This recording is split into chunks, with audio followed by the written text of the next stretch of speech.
আসসালামু আলাইকুম। দেশ ও দেশের বাইরে যে যেখান থেকে তন্ত্র মন্ত্র গোপন তথ্য চ্যানেলটি দেখছেন সবাইকে স্বাগত। তো আমি সাথে আছি তান্ত্রিক মোহাম্মদ ইব্রাহিম চিস্তি। আমি আপনাদেরকে আজকে শিখাবো বাতের ব্যথা বা মাজার ব্যথা কিভাবে ঝাড়ফুঁক করবেন। অনেকেরই বাতের ব্যথা হয়ে হাত পা ফুলে যান, অনেকেরই মাজার ব্যথা হয়ে যায়। তো সেগুলো আপনারা এই ঝাড়ফুঁকের মাধ্যমে কিন্তু অতি সহজে সেরে তুলতে পারবেন। তো কীভাবে করবেন সমস্ত কিছু উন্মুক্ত করিবার আগে যে সকল দর্শক এই চ্যানেল নতুন এখনও সাবস্ক্রাইব করেনি, চ্যানেলটি আপনি সাবস্ক্রাইব করে পাশে থাকা বেল আইকনটি বাজিয়ে দিন। ইতিমধ্যে যারা সাবস্ক্রাইব করেছেন তাদেরকে অসংখ্য ধন্যবাদ। তো অনেকের ক্ষেত্রে দেখা যায় মাজা ব্যথার কারণে নামাজ পড়তে পারছেন না বা মাটিতে বসতে পারছেন না, বিভিন্ন ধরনের সমস্যা বা উপর হতে পারছেন না, হালতে পারছেন না, কোনো কিছু নিয়ে জোরে যেতে পারছেন না, এরকম ক্ষেত্রে অনেকের অনেক প্রবলেম হয়ে যায়। তো সেই প্রবলেমগুলো থেকে আপনারা নিস্তার পাবেন খুব সহজে। এরকম যদি আপনার বাড়ির আশেপাশে কারো হয়, আপনারা তারা উপকারও করতে পারবেন এবং আপনাদের উপকার হলে অন্যকে শিক্ষা দিলেন বা অন্যকে শেখার সুযোগ করে দিলেন, তারাও কিন্তু অন্যদের উপকার করতে পারবে।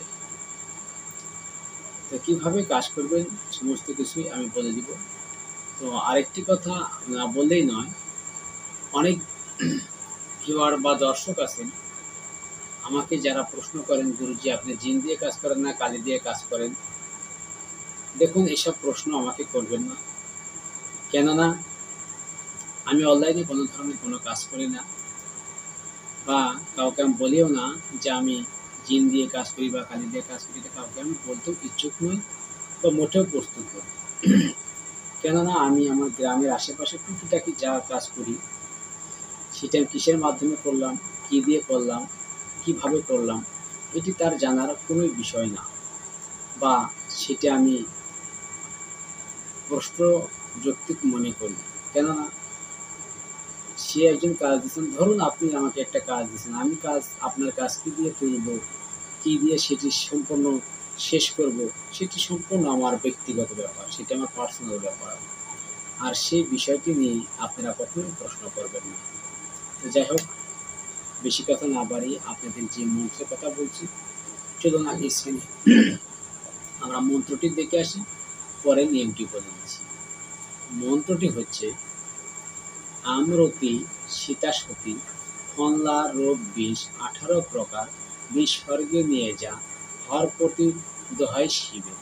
এই মন্ত্রটি আপনারা প্রথমত একমালা জপ করে সিদ্ধি করে নেবেন। অবশ্য এই মন্ত্র সিদ্ধি করবেন বুধবারের দিন অথবা রবিবারের দিন। বুধবার অথবা রবিবারে আপনারা শেষ প্রহরে মন্ত্রটি সিদ্ধি করে নেবেন। সিদ্ধি করে নিয়ে প্রয়োজন অনুসারে যখন প্রয়োগ করবেন তার আগে কিছু খাঁটি সরিষার তেল নেবেন।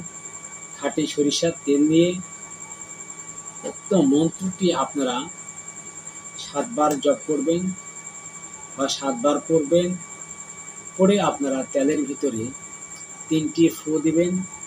দেওয়ার পরে তেল গুণমন্ত্রিত হয়ে যাবে। হয়ে যাবার পরে আপনারা ব্যথা স্থানে ওই তেল মালিশ করবেন। যদি আপনারা ওই তেল 3 থেকে 5 দিন যদি ব্যবহার করতে পারেন বা মালিশ করতে পারেন, তাহলে আপনার বাত ব্যথা বা চমকা ব্যথা বা রক্তটানা ব্যথা এটি কিন্তু সেরে যাবে। তো আশা করি আমার এই ভিডিও দিয়ে আপনাদের উপকার হবে। আর আপনাদের উপকার হলে আমার জন্য দোয়া করবেন, আমি আপনাদের জন্য দোয়া করব।